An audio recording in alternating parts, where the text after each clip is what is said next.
Adams of Bloomberg Intelligence. She is chief equity strategist. So Gina, earlier we were saying that it seemed like there wasn't a panic. It was fairly orderly. Yeah. That might have changed in the last 16 minutes or so as the Dow fell more than 1,000 points.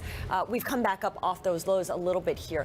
What is likely to be happening in the final hour of trading? Is it computers kind of feeding on each other? Are the algorithms driving a lot of it? Yeah, I think a lot of this is we broke through some key support levels on the index. We broke through that 50-day moving average, which we talked about just a couple of hours ago, and that seems to have created this pretty big capitulation in the equity market.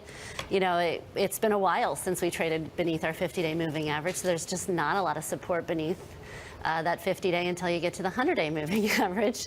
So that would be my next target for the corrective process. You know, it's never easy to identify where the selling is coming from, but this does seem to be pretty broad-based. As we identified earlier, it's about earnings. This is about earnings, and it has been about earnings for the entire last week, and investors are looking at the earnings stream and they're saying, okay, maybe tax reform is not entirely 100% a great story for all companies.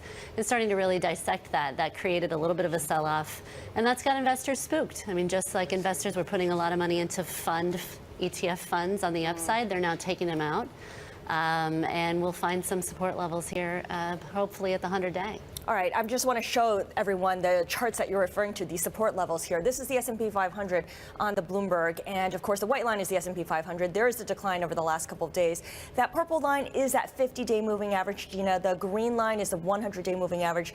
The yellow line is the 200-day moving average at 25.34. We've broken through that 50-day moving average, that short-term trend line, in today's session, mainly in the last couple minutes. Right, and that had proven to be really critical support level for the index for most of the last year. So the fact that we broke through it probably has investors spooked. Now, we'll see if we can capture back a little bit of the losses to trade right around the 50-day, right? This is still intermarket trading. So you can see the market bounce back to the 50-day, and it would still reflect an environment where the market is trying to find support at its 50-day moving average. So that's why I watch that 50-day pretty carefully, because it's proven to be really, really strong support for the market over the past year. And just in terms of the individual sector performance, this to me looks more normal than the trading that we got last week, where you've got the cyclicals under most pressure here and the defensives actually losing least. Yeah, this is a broader sell-off of just a risk-off scenario, where last week it started off as very earnings specific. Again, energy stocks leading the declines because earnings were extremely weak.